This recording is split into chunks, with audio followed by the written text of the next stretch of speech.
पठानों की इस्लामी तारीख। पठान को अफगान कहते हैं। अफगान इसलिए कहते हैं कि अफगान हजरत सुलेमान अलैहिस्सलाम के एक बेटे का नाम था और उनको जिन्नात की जबान से प्यार हो गया था, तो उन्होंने अपने वालिद हजरत सुलेमान अलैहिस्सलाम से कहा कि आप जिन्नात को कहे कि मुझे अपनी जबान सिखाएं। हजरत सुलेमान अलैहिस्सलाम ने अपने बेटे की दरख्वास्त कबूल की और जिन्नात को हुक्म दिया कि अफगान को जिन्नात की जबान सिखाई जाए। वो जबान बाद में पुख्तूनों की नाम से पहचाना गया। पठान की असलियत और कौमियत के बारे में जो दलाइल हैं वो ये कि पठान हजरत इब्राहीम अलैहिस्सलाम की औलाद में से हैं और हजरत इसहाक अलैहिस्सलाम के औलाद हैं और कौमियत से बनी इसराइल है। अंग्रेज मवर्रिखीन लिखते हैं कि पठान कौम अर्जीनिया की एक हिस्से में रहते थे।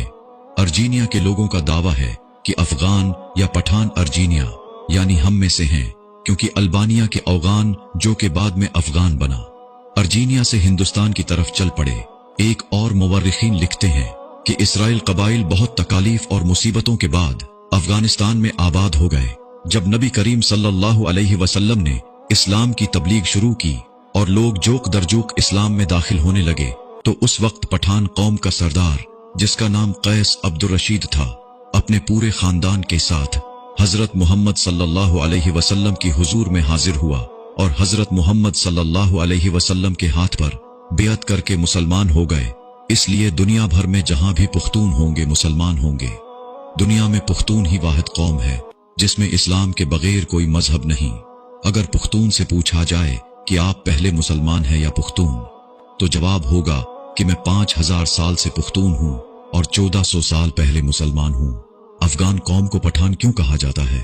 जब काफिरों ने मक्का पर कब्जा कर लिया तो हजरत मोहम्मद सल्लल्लाहु अलैहि वसल्लम ने हजरत खालिद बिन वलीद रजी अल्लाहु अन्हु को हुक्म दिया कि जाओ अपने अफगानियों को बुलाओ। जिहाद के लिए खालिद बिन वलीद रजी अल्लाहु अन्हु अफगानिस्तान चले गए और अफगान सरदार कैस अब्दुर रशीद को नबी करीम सल्लल्लाहु अलैहि वसल्लम का पैगाम अरसाल किया। कैस अब्दुर रशीद के क़यादत में लश्कर मक्का मुकर्रमा की तरफ रवाना हुआ।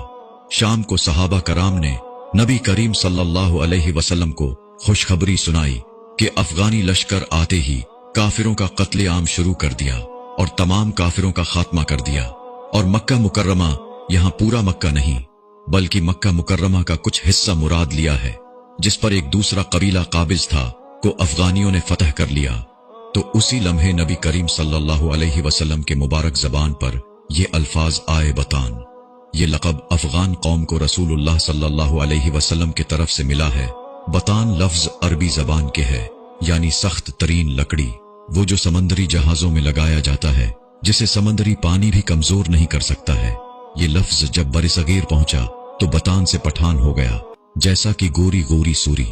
इसके अलावा जब हजर अस्वद जन्नत का पत्थर चोरी हुआ तो अफगान कबाइल के लोग ही उसे यमन से बड़ी मुश्किलात और जंग के बाद वापस लाए।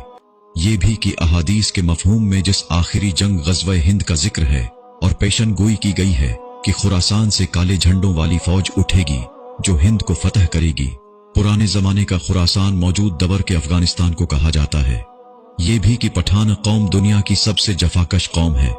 चाहे रूस, अमेरिका, सिकंदर आजम या चंगेज खां क्यों न हो, इस कौम ने कभी किसी की गुलामी बर्दाश्त नहीं की, जिसकी तारीफ उसके बदतरीन दुश्मन भी करते हैं।